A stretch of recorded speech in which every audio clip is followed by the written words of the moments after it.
Son 60 yıldır her 10 yılda bir darbe girişimine şahit olduğunuzu hayal edin. We begin with some breaking news coming in from Sudan, where we're getting reports of heavy gunfire across the capital. What's being called an attempted coup in the African nation of Sudan.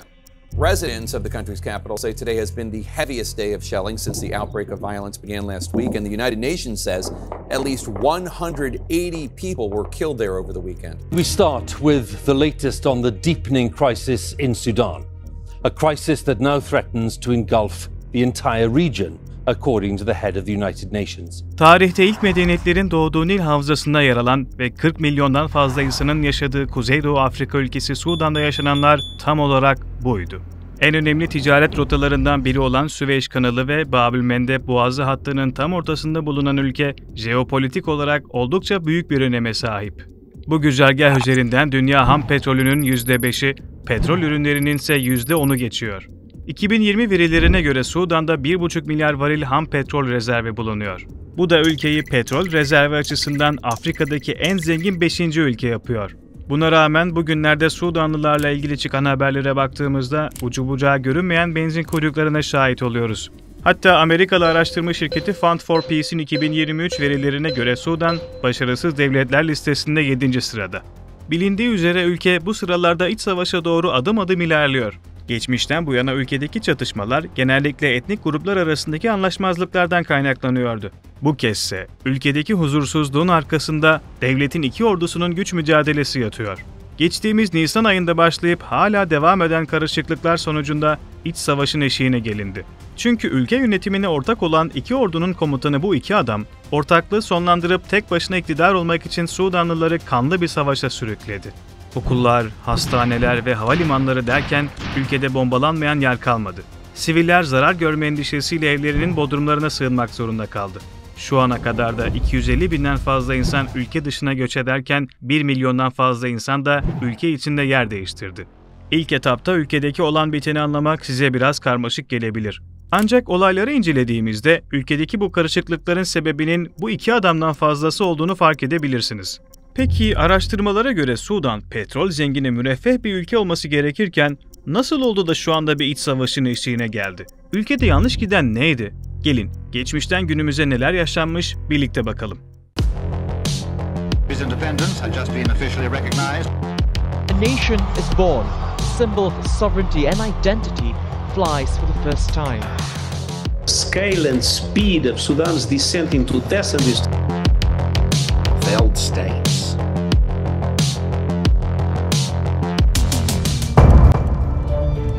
1956 yılında Sudan, İngiliz yönetimine karşı bağımsızlık kazanmasıyla birlikte yeni bir dönemi başlattı. Bu yeni başlangıcın yeni sorunlara gebe olduğuysa 2 sene sonra gerçekleşen askeri darbeyle çok geçmeden anlaşıldı. Bu darbeden sonra Güney ve Kuzey bölgeleri etnik ve dini anlaşmazlıklar içerisine girdi. Başta ABD ve Rusya olmak üzere süper güçler yeraltı zenginliklerinden faydalanmak için karşıt gruplara destek oldu. Yalnızca ABD o dönemde Sudan hükümetine yaklaşık 1 milyar dolarlık silah sattı. O kadar çok silah tedarik edildi ki ülke adeta Afrika'nın silah çöplüğüne dönüştü. Nitekim 17 yıl süren bu ilk iç savaş yarım milyon insanın da hayatına mal oldu. 1969 yılına gelindiğinde Cafer Nimeyri tarafından ülkede yeni bir askeri darbe daha gerçekleştirildi. Nimeyri başkanlığında Güney Sudanlı isyancılarla mutabakat imzalandı. İki taraf arasında uzlaşı sinyalleri yanarken sosyalizm iddiasıyla başa gelen başkanın birden Amerika ile yakınlaşması elbette tepkilere yol açtı. Böylece 22 yıl sürecek olan 2. İç Savaş'ın fitili de ateşlendi. Ayrıca ülke genelinde şeriatın ilan edilmesi gayrimüslim gruplar tarafından hoş karşılanmadı. Kuzey-Güney kutuplaşması onarılamaz bir şekilde derinleşirken ülkedeki enflasyon oranı da hızla yükselmeye devam etti. Çatışmaların başka bir sonucu da insani krizlerin ve göç hareketlerinin yaşanması oldu.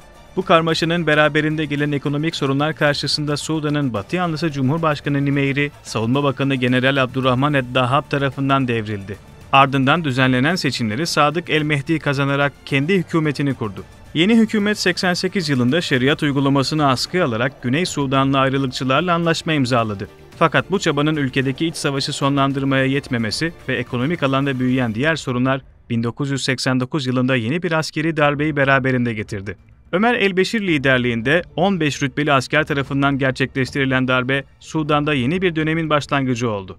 He was typically Sudanese, and what I mean by that is that he was a man of the people. In a sense, he wasn't just involved with, official events. He was involved with people on the ground, going to funerals, going to deaths, and going to birthing ceremonies as well. So that's what Bashir was about. He was always about being with the people. Beşir ilk olarak parlamentoyu feshetti, siyasi partilere yasak getirdi ve şeriatı yeniden kanunlaştırdı. Aynı yıllarda ailesiyle birlikte Sudan'a gelen ve burada ticari yatırımlara başlayan Üsame Bin Laden, başkent Hartum'a yerleşti. Bin Laden'in ülkede bulunması, başta ABD olmak üzere uluslararası kamuoyunda tepki çekti. Bin Laden'e yakın kişilerce kimyasal silah üretildiğini iddia eden Clinton yönetimi, Kızıldeniz'den gönderilecek roketlerle başkent Hartum'daki ilaç fabrikasının vurulması emrini verdi. I ordered our armed forces to strike at terrorist-related facilities in Afghanistan and Sudan because of the threat they present to our national security. I have said many times that terrorism is one of the greatest dangers we face in this new global era. We saw its twisted mentality at work last week in the embassy bombings in Nairobi and Dar es Salaam, which took the lives of innocent Americans and Africans and injured thousands more. Elbette ki Amerika'nın iddialarının düzmece olduğu saldırının ardından hemen anlaşıldı. Ancak Amerika oluşan zararın telafisi bir yana dursun, Sudan'dan özür dilemeyi dahi kabul etmedi.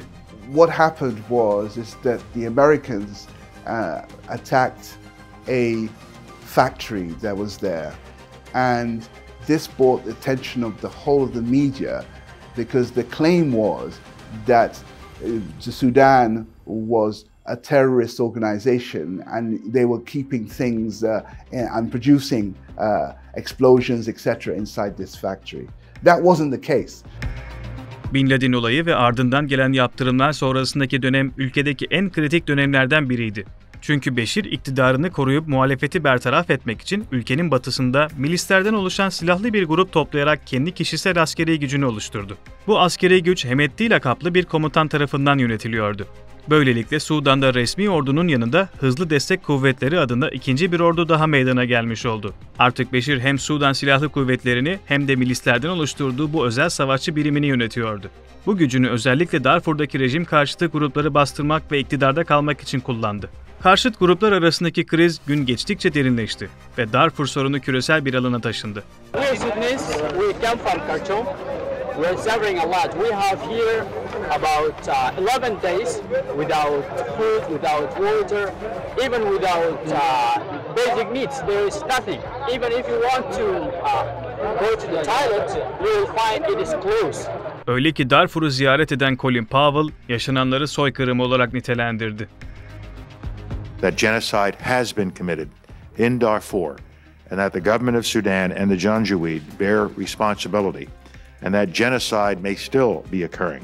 Aynı zamanda 2005'te Birleşmiş Milletler tarafından hazırlanan Darfur araştırma raporunda bölgede insan hakları ihlal edilse de soykırım için yeterli delil bulunmadığı belirtildi. Ancak bu tespite rağmen Darfur'da soykırım yapıldığı iddiası hiçbir zaman gündemden düşmedi. It's very difficult to know how many people were actually killed in Darfur. Very difficult to know. And so much so that the United Nations haven't been able to put an actual figure of the amount of people that died. So it could or it couldn't be a genocide in terms of what happened. But what definitely did happen is that many people who supported the government, okay, people who were called the Janjaweeds, okay, they went into villages and torched those villages and burnt members and took the property of people inside Darfur. Sonunda bu isyan bastırıldı. Ardında yüz binlerce kişinin hayatını kaybettiği ve milyonlarca kişinin yerinden edildiği bir insanlık dramı kaldı. Bu katliamı gerçekleştiren Hızlı Destek Kuvvetleri aslında bir ordudan çok daha fazlasıydı.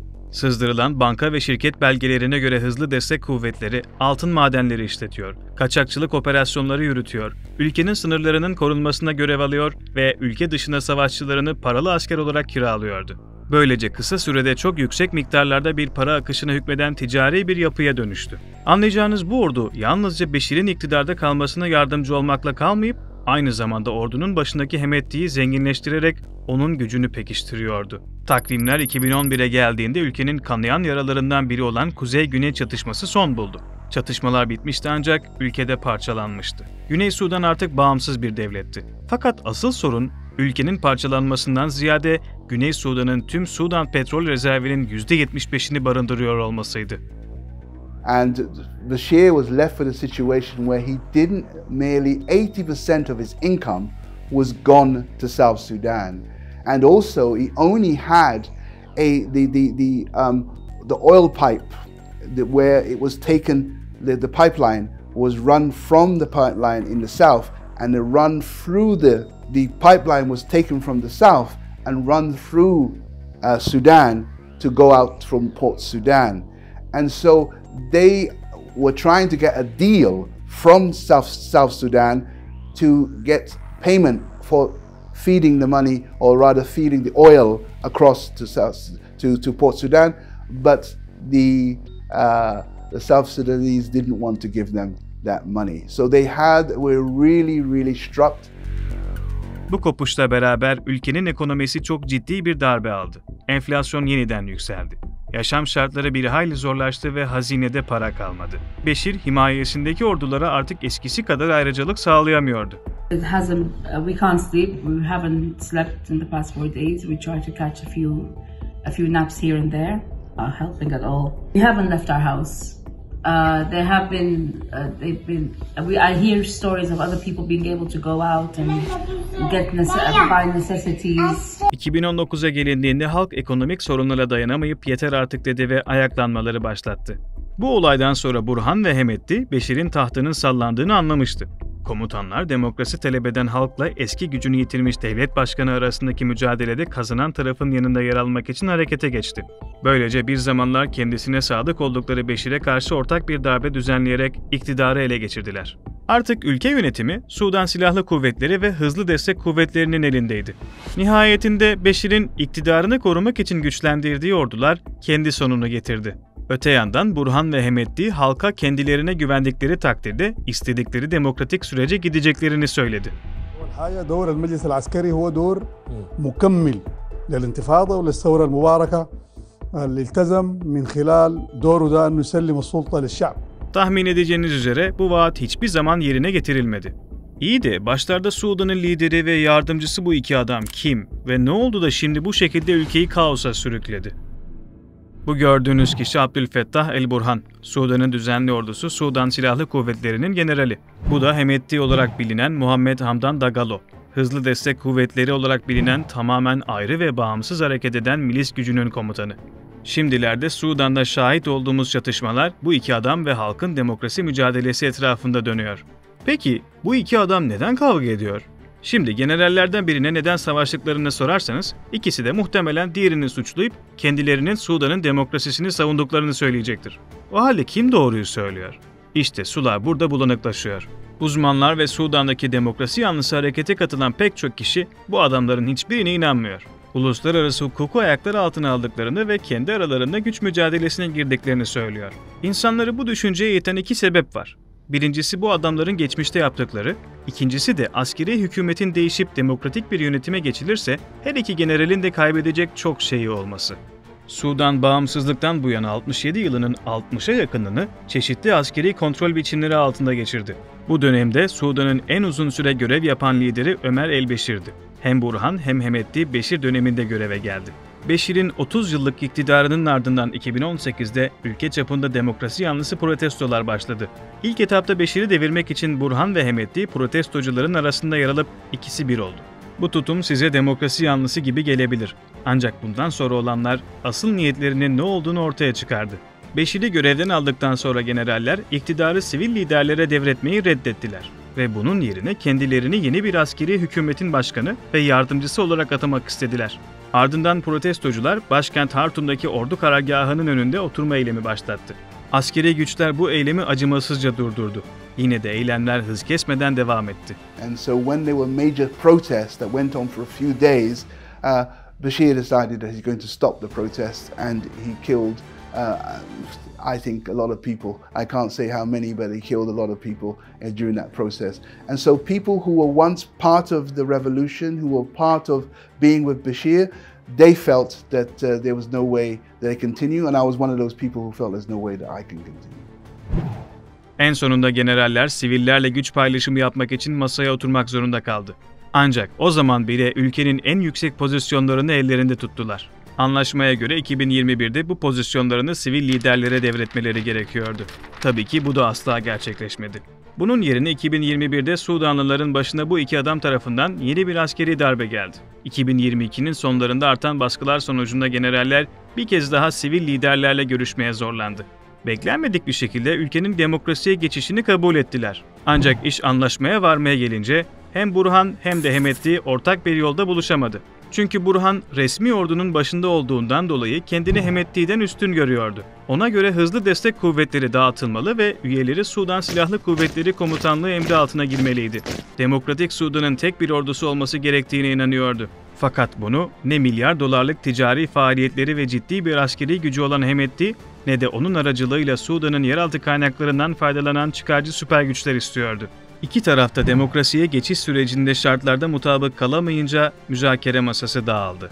15 Nisan 2023'e gelindiğinde Hemedti 2000 kişilik suikast grubunu Burhan'ı öldürmeleri için görevlendirdi. İşte son zamanlarda Sudan'ın adını sıkça duymamıza sebep olan çatışmalar böyle başladı. Defalarca düzenlenen görüşmeler sonucunda iki dost yerini iki düşmana bıraktı. Son 60 yıldır Sudan, darbe girişimlerinin ve iç çatışmaların hüküm sürdüğü bir ülke olarak varlığını sürdürmeye çalışıyor. Bu uzun süreç içinde ülke önemli dönüm noktaları yaşadı. Bu dönemlerden ilki 22 yıllık acı dolu bir iç savaşın sona ermesiyle başladı. 2005 yılında Güney Sudanlılar bağımsızlık ilan ederek kendi devletlerini kurma hakkını elde ettiler. Bu ayrılık Sudan'ın coğrafi ve politik yapısında köklü bir değişime işaret etti. Ancak bağımsızlık sonrası Sudan'ın önünde zorlu bir yolculuk vardı. Ülke ekonomik zorluklar, iç çatışmalar ve siyasi belirsizliklerle mücadele etmek zorunda kaldı. Ardından ülkedeki iki farklı ordu lideri arasındaki güç mücadelesi toplumu kaosa sürükledi ve başarısızlığa itildi. I think the point that I've made is that Sudan has not had a government which has legitimacy, that is actually elected by its people, that is supported by its people. And so for many years, Sudan, with all the difficulties it's had, it is very much has been a failed state. And I think that it will continue until there is justice, because people are looking for justice in terms of a returning of property that's been taken by different people. So there needs to be some kind of justice, and also there needs to have institutions that are. Sonunda kendi içerisindeki mücadeleler, halkın demokrasi arayışını ateşledi. Uzun süre sonra Amerika'nın ambargoyu kaldırması ülkede bir miktar rahatlama yarattı. Ancak nüfusun büyük bir kısmı hala yoksulluk ve açlıkla mücadele ediyor. Nitekim bu zorlu süreç boyunca binlerce sivil hayatını kaybetti, yüz binlerce insan Sudan'dan kaçmak zorunda kaldı. Ateşkesler sık sık bozuldu. Görüşmeler sonuçsuz kaldı. Başlangıçta umut vadeden devrim, zamanla Sudan halkının demokrasi taleplerine yanıt vermeyen bir hükümetin varlığına dönüştü. Eğer Sudan, ekonomik reformlar ve temel ihtiyaçları karşılama konusunda adımlar atmazsa, gelecek daha da karanlık olabilir.